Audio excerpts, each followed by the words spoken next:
तो दोस्तों नमस्कार। रिजर्व बैंक के पूर्व गवर्नर रघुराम राजन जो है अर्थव्यवस्था को लेकर भी जो है कई बार अपनी बातों को लेकर जो है विवादित भी रहे और चर्चित भी हैं। रिजर्व बैंक ऑफ इंडिया के पूर्व गवर्नर और दुनिया भर में अपनी आर्थिक विशेषज्ञता के चर्चित रघुराम राजन जी का जो है बीबीसी के साथ जो है दरअसल इंटरव्यू हुआ और वो इस इंटरव्यू में उन्होंने क्या कहा। रघुराम राजन जी मानते हैं कि बीते सालों में लोगों पर निवेश नहीं किया गया है। वो कहते हैं कि इंफ्रास्ट्रक्चर के लेवल पर नीतियों को लागू करना बेहद मजबूत रहा है। उन्होंने आगे कहा कि महामारी गुजरी है और बहुत से बच्चे स्कूलों में पीछे छूट गए हैं। कुछ राज्यों को छोड़कर हमने उन बच्चों पर निवेश नहीं किया। उन बच्चों को वापस स्कूलों में लाने में हम नाकाम रहे। कुपोषण अभी भी 35% है, जो इस सहारा अफ्रीका के कई देशों से अधिक, लेकिन ये जो है स्वीकार है नहीं। चुनाव के बाद भारत में जो भी नई सरकार आए उन्हें जो है शिक्षा और स्किल पर जो है ज़्यादा ध्यान देना होगा, तभी जो है वो बिजनेस कर पाएंगे और स्किल्स डेवलप कर पाएंगे और जो है भारत को जो है आगे बढ़ाने में काम करेंगे।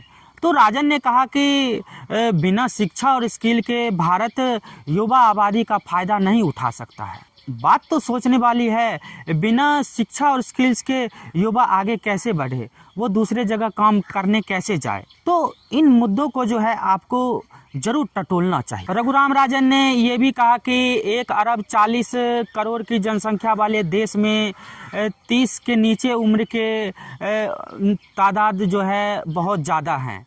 तो जिन दावों को बढ़ा चढ़ाकर पेश किया जा रहा है, भरोसा करना एक बड़ी जो है गलती होगी। तो भारत के जो राजनेता चाहते हैं कि इन लोगों के दावों पर जो है भरोसा करे, ऐसा माहौल तैयार हो कि लोगों को भरोसा होने लगे कि जो है फिर से जो है ये सरकार में आ रहे हैं। ये बातों का जिक्र जो है रघुराम राजन जी ने किया।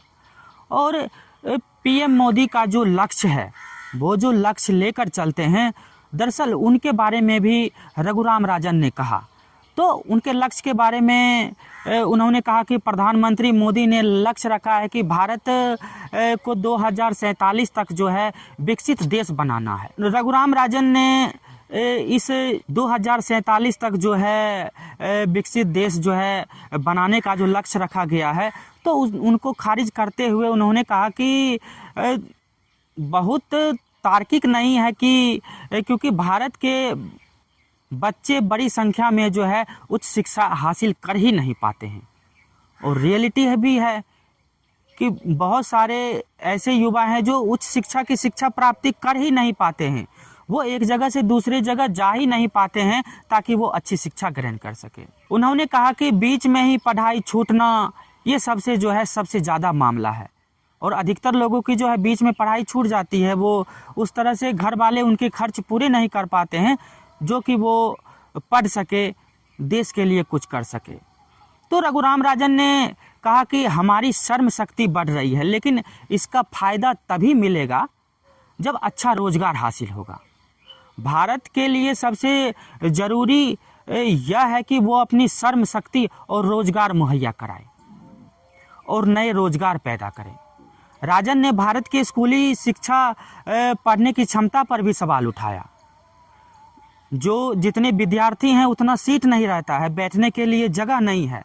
हाल फिलहाल में बिहार में कुछ पैमाना चला, कुछ कड़ा शासन किया गया, लेकिन ये ज़्यादातर दिन तक जो है फॉलो होता नहीं है क्योंकि सरकार में हलचलें होती रहती हैं, तो वो प्रक्रिया भी जो है बदलते रहता है। तो वो कह रहे हैं कि श्रम और रोजगार जो है सबसे पहले भारत के लोगों को जो है मुहैया कराना चाहिए मौजूदा सरकार को। और राजन ने भारत के स्कूली बच्चों को पढ़ने की क्षमता पर भी सवाल उठाया। उन्होंने कहा कि ग्रेड 3 केवल 20% बच्चे ही ग्रेड 2 के टेक्स्ट पढ़ सकते हैं। अब आप सोचिए। तो रघुराम राजन ने कहा कि 8% की टिकाऊ वृद्धि के लिए जो है भारत को अभी बहुत कुछ करने की ज़रूरत है।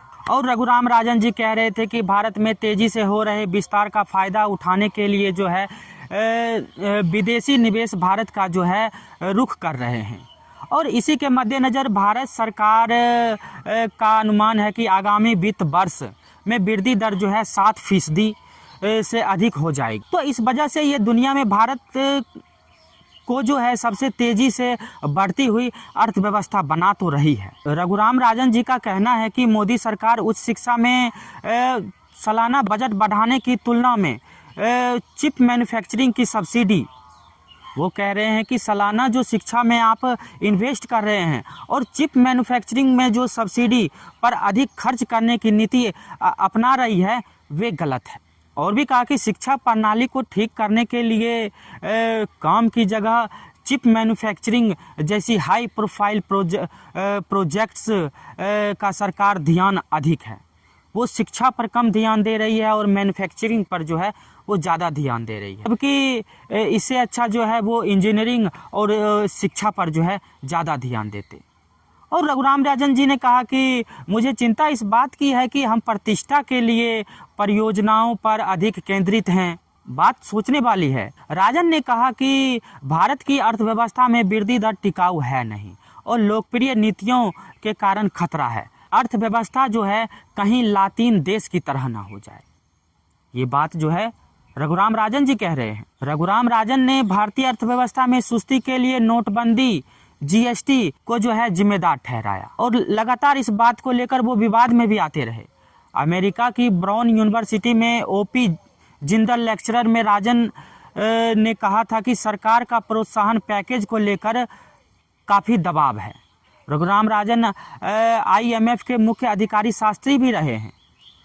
तो राजन ने भारतीय अर्थव्यवस्था में आई रुकावट के लिए मोदी सरकार पर जो है सारी शक्तियां केंद्रित होने का भी जो है जिम्मेदार बताया है, क्योंकि सारी शक्तियां जो है अब मोदी जी के पास है, वो एक जगह जो है केंद्रित हो गई है। रघुराम राजन जी का लगातार जो है आलोचना होते रहा है, वो विपक्ष पर जो है लगातार बोलते रहे। रघुराम राजन जी का जो है लगातार आलोचना होते रहा और रघुराम राजन जी की आलोचना का जवाब देते हुए बीजेपी में विदेश मामलों के प्रमुख विजय चौथाईवाला ने ट्वीट किया था, एक पूर्व आरबीआई प्रमुख ने सरकार बनाई और देश ने 10 साल खो दिए।